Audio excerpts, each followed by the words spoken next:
भारत के यशस्वी प्रधानमंत्री नरेंद्र दामोदर दास मोदी जहां कहीं भी जा रहे हैं, जहां कहीं भी जिस मंच से भाषण दे रहे हैं, उन सारी जगहों से एक बात की जिक्र हो रही है और वो जिक्र है कि इस बार भारत की जनता हमें 400 सीट जिताने वाली है। ये 400 सीट जीत कर जाएंगे और भारत के जनता के बारे में बहुत अच्छी तरह से सोचे थे। जो बदलाव नहीं किए थे वो बदलाव इस बार करके भारत के मजबूती दिलाने वाले हैं। वो बात अलग थी कि 2 बार भारत की जनता ने मोदी सरकार को यानी बीजेपी सरकार को 300 पार सीटें जिताई है। लेकिन 300 पार सीट जिताने का मतलब क्या होता है कि उनको महंगाई मिलती है, उनको बेरोजगारी मिलती है, उनको अच्छा मेडिकल ट्रीटमेंट नहीं मिलता है, अच्छा एजुकेशन नहीं मिलता है। इन सारे चीज़ों के बावजूद वो जिस मंच पर जाते हैं, जहां से भाषण देते हैं, उस भाषण से प्रधानमंत्री नरेंद्र दामोदर दास मोदी का एक ही मांग है कि इस बार भारत के जनता से मैं मांग करता हूं कि भारत के जनता इस बार हमें 400 सीट जिता करके पार्लियामेंट में भेजे। और भारत के जनता ने भी उनका कहना है कि मूड बना लिया है कि इस बार 400 सीट जिताने वाली है। दोस्तों, क्या आपने सोचा है कि भारत के जनता से प्रधानमंत्री नरेंद्र मोदी क्यों कह रहे हैं कि इस बार भारत की जनता हमें 400 सीट जिताने वाली है? चाहे भारत के प्रधानमंत्री नरेंद्र मोदी हो या उसके अलावा भारत के भारतीय जनता पार्टी के टॉप लीडर्स हो, जिनका ये मानना है कि हमें 400 सीट जिता करके इस बार भारत के जनता पार्लियामेंट में भेजेगी। लेकिन दोस्तों, मैं आपको बताऊं कि क्यों आखिर प्रधानमंत्री समेत बीजेपी के टॉप लीडर्स कह रहे हैं कि इस बार हमें 400 सीट जीतना है, ताकि 400 सीट जीत के जा सके, हम अपनी मनमानी कर सके। लेकिन मनमानी किस लिए दोस्तों, मैं आपको बता रहा हूं इस वीडियो में कि मनमानी किस लिए कर रहे हैं, 400 सीट जीतने की जनता से क्यों मांग कर रहे हैं। दरअसल बात यह है दोस्तों कि भारत के प्रधानमंत्री नरेंद्र मोदी का एक बयान था कि भारत के इस देश में, भारत के इस लोकतंत्र में अगर डॉक्टर बी.आर. अंबेडकर भी आ जाएंगे तो संविधान नहीं बदल सकते हैं। यानी उनका कहने का मतलब है कि भारत के जो संविधान बनाए हैं वो डॉक्टर बी.आर. अंबेडकर बनाए हैं और उन्हीं के द्वारा लिखे हुए संविधान पर यह पूरा देश गवर्न होता है, यह पूरा कंट्री रनिंग होता है और जिसको लेकर के सारे पार्टियों का अधिकार है, भारत के एक जनता का अधिकार है, भारत के एक नागरिक का अधिकार है बोलने का, लिखने का, पढ़ने का, आने का, जाने का। तमाम फंडामेंटल राइट्स जो है वो कॉन्स्टिट्यूशन में सेव किया गया है, जिसको लेकर के भारत के जनता आवाज उठाती है, अपने हक अधिकार की मांग करती है। लेकिन भारत के प्रधानमंत्री कहते हैं कि इस बार डॉक्टर बी.आर. अंबेडकर भी आ जाएंगे तो भारत का संविधान नहीं बदला जा सकता है। लेकिन भारत के प्रधानमंत्री नरेंद्र मोदी जी का कहना है कि भारत के संविधान डॉक्टर बी.आर. अंबेडकर लिखे हैं लेकिन वो नहीं बदल सकते हैं, लेकिन भारतीय जनता पार्टी बदल सकती है, नरेंद्र दामोदर दास मोदी बदल सकते हैं। Doctor B R. अंबेडकर तो नहीं आ सकते हैं बदलने, लेकिन जो है वो बीजेपी बदल सकती है। बीजेपी के अलावा मैं बात करूं कि प्रधानमंत्री नरेंद्र मोदी बदल सकते हैं और वे इस खुद अपने जुबान से नहीं बल्कि भारतीय जनता पार्टी के टॉप लीडर्स जो है वो, उनका बयान है कि इस बार हमें 400 सीट जिता करके भेजिए, हम 400 सीट जीत करके जाएंगे और जाने के बाद अपने हिसाब से संविधान को चेंज करेंगे, अपने हिसाब से संविधान में बदलाव करेंगे और जो मनमानी करनी हो वो मनमानी हम करके रहेंगे। और जिस प्रकार से मनुस्मृति लागू था पहले, ठीक उसी फॉर्म में हम संविधान को लागू करेंगे।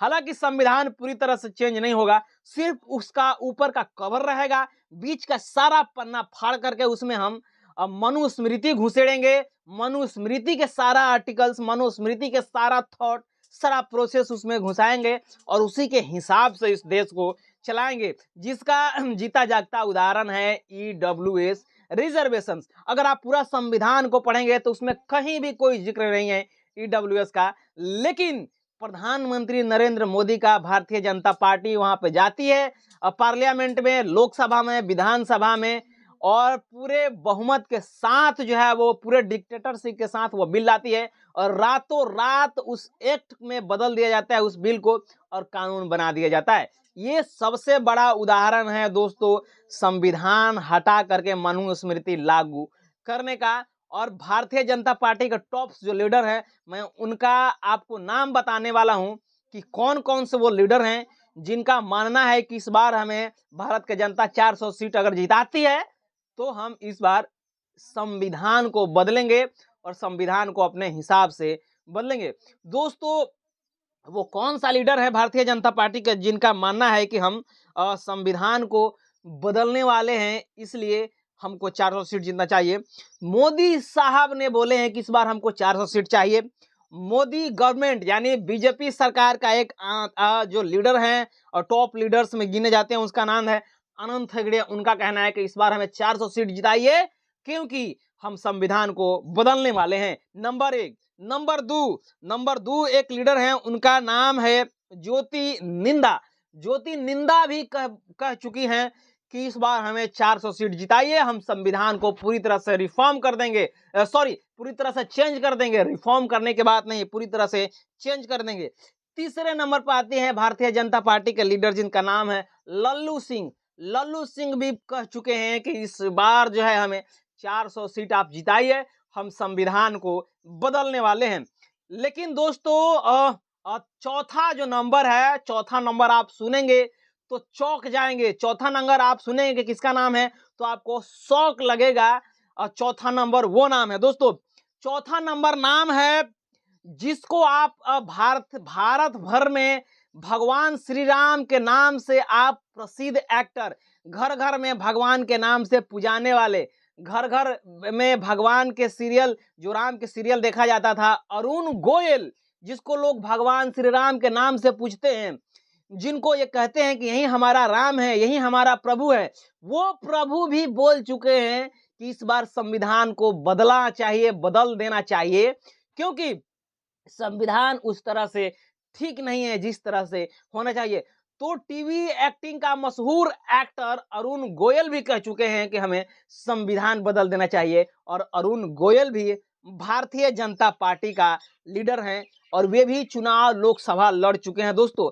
तो दोस्तों, जिस एक्टर को लोग मानते थे भगवान, पुरुषोत्तम श्री राम का दर्जा दे रहे थे, वो पुरुषोत्तम श्री राम भी वो संविधान को चेंज करने की बात कर रहे हैं दोस्तों। मैं आपको बता दूं कि ये सारा प्रकरण, सारा खेल इसलिए हो रहा है, इसलिए खेला जा रहा है क्योंकि संविधान न रहेगा और न ही लोग चिल्लाएंगे और न ही लोग अपना हक अधिकार की मांग करेंगे। एक भोजपुरी में कहावत है कि ना रही बांस ना बाजी बांसुरी। ठीक उसी तरह से ये लोग थॉट प्रोसेस लेकर चल रहे हैं कि ना रहेगा संविधान और ना ही भारत के लोग ये मांग करेंगे कि हमको अपना राइट्स दीजिए, हमको अपना अधिकार दीजिए। दोस्तों, ये वही संविधान है जिसको नेल्सन मंडेला कहते हैं कि अगर हमें भारत से कुछ लेना है, अगर हमें भारत से कुछ सीखना है, अगर हमें भारत से एक अच्छा बात लेना है तो वो है बाबा साहेब के द्वारा लिखा हुआ भारत के संविधान। भारत के एक ऐसा संविधान है जो पूरे विश्व भर में ऐसा संविधान नहीं है, ऐसा मजबूत संविधान नहीं है,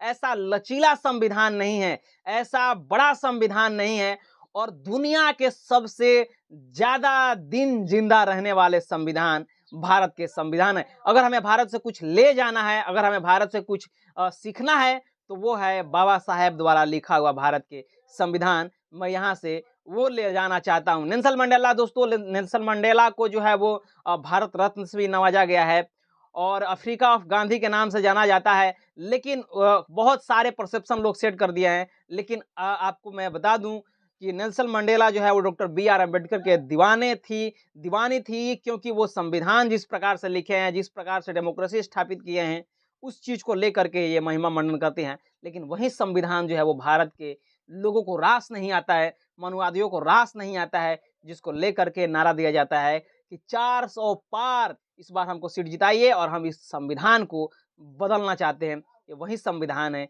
जिसका डंका पूरे वर्ल्ड में बजता है, जिसका डंका पूरे वर्ल्ड में डॉक्टर B.R. अम्बेडकर के नाम से बजता है। इसी वही संविधान को बदल देना चाहते हैं दोस्तों। 4-5 चरण का चुनाव हो चुका है, लेकिन 2 चरण का बाकी है। ये 2 चरण मेन डिसाइड करेगा कि भारतीय जनता पार्टी यहाँ जीत रही है या भारतीय जनता पार्टी सरकार जो है वो सरकार से हट रही है।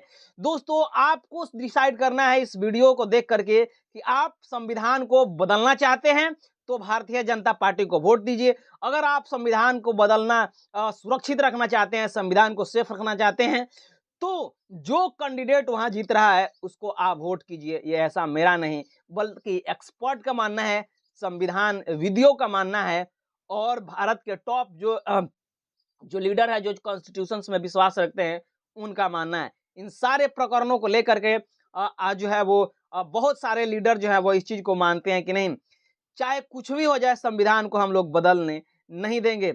इसी कड़ी में आते हैं कि भीम आर्मी चीफ और आजाद समाज पार्टी के राष्ट्रीय अध्यक्ष चंद्रशेखर आजाद जी का भी बयान है कि चंद्रशेखर आजाद जी का बयान है कि संविधान को अगर कोई छू भी देगा, संविधान को अगर कोई बदलने की भी बात करेगा तो उसके साथ आर पार की लड़ाई होगी मनुवादियों। ये भीम आर्मी चीफ का बयान पहले ही आ चुका है, इसके बावजूद भी ये कहते हैं कि संविधान को अगर कोई छू देगा तो हम लोग जो है वो सड़कों से लेकर के संसद तक जल जलाब ला देंगे, तूफान ला देंगे, ये उनका दावा है। बहरहाल आपको क्या सूझ रही है, आप क्या प्रतिक्रिया देना चाहते हैं, प्रतिक्रिया जरूर दीजिएगा और हमारे चैनल पर पहली बार आए हो तो हमारे चैनल को सब्सक्राइब करिएगा, वीडियो को लाइक कीजिएगा, शेयर कीजिएगा।